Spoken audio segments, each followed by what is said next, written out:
And my mom says, oh, well, we'll have to euthanize the dog. I'm like, euthanize the dog? Well, why, Mom? Why? He said, well, you won't have enough time to walk the dog.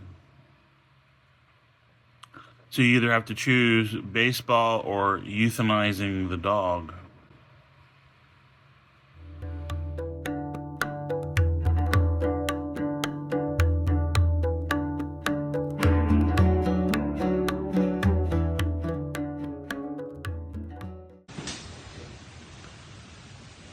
My greatest struggle,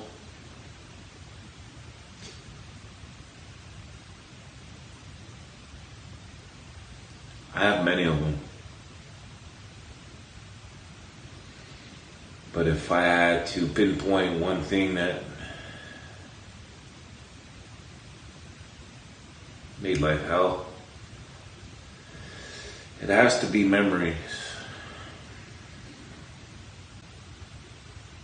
Memories that come every time I open my eyes.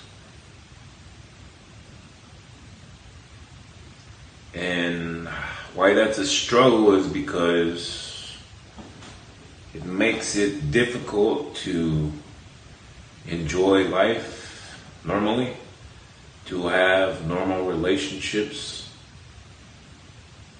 It interferes with a lot of things. And when I say memories,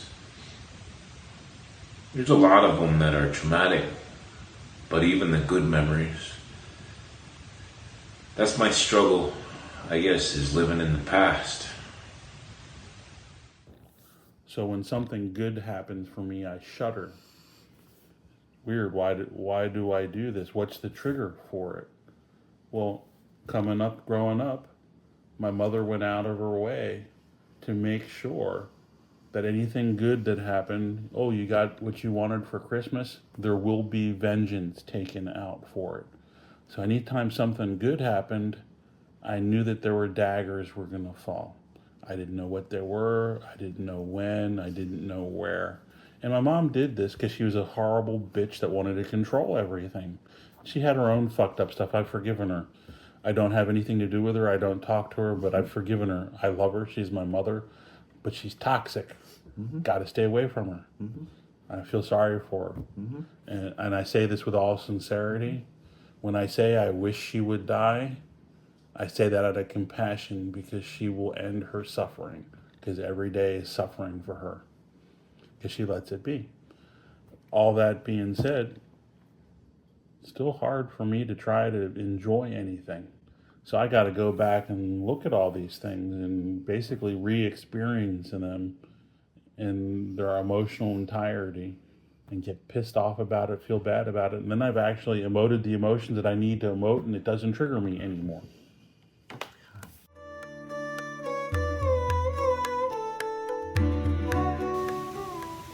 I haven't been able to trust a lot of people. Just so much behind that. I can't form normal bonds anymore. I have a hard time bonding with people.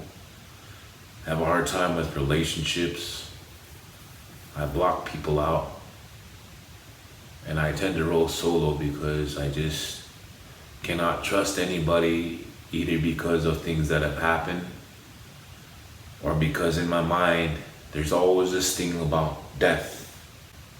Everyone I see or meet, death always comes up. It's always in my face.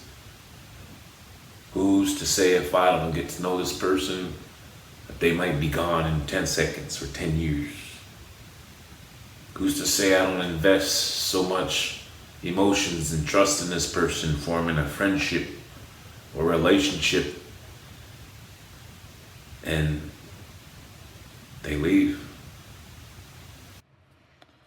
I was remembering when I was in elementary school.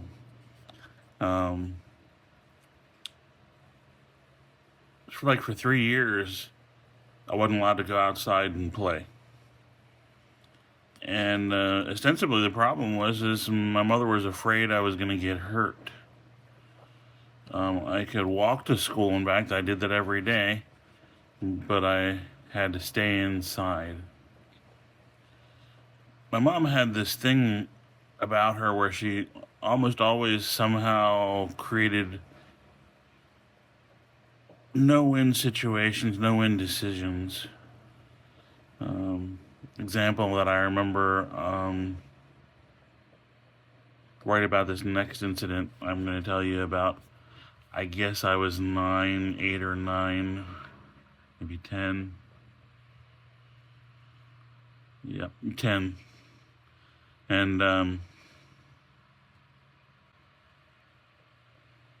everybody else played baseball during the early summer right after school got out.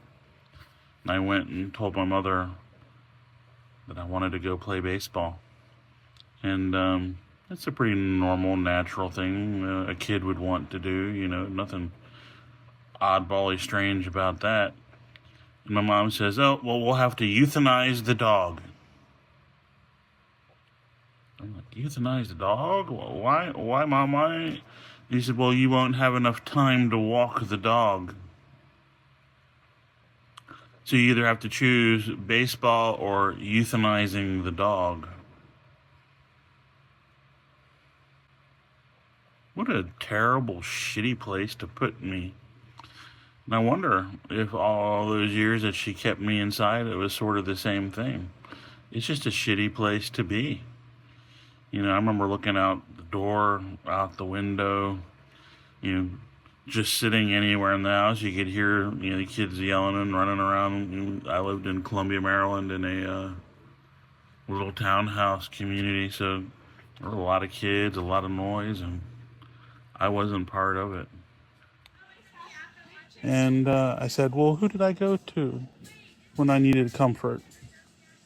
And after a long thought, I ended up crying to myself because there wasn't really anybody.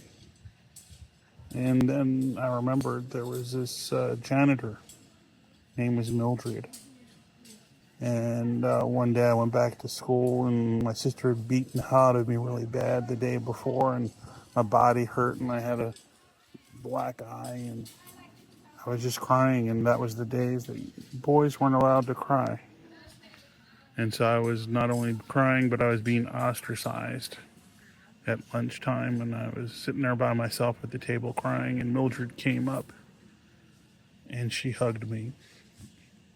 And she was a big, heavy black woman, and I remember her pulling me near, and I could smell, the smell of garbage and sweat. And she hugged me and she said, "It's okay, baby. You're safe." Every day that woman hugged me. And when I went to middle school, I was lucky she got transferred to the middle school. So every day for 5 years, at least when the school was in, that woman gave me a hug.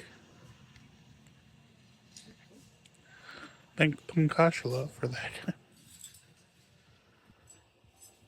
But it's also sad. My only comfort was a stranger.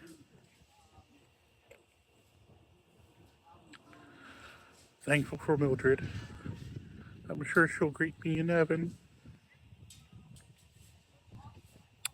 But you get my point.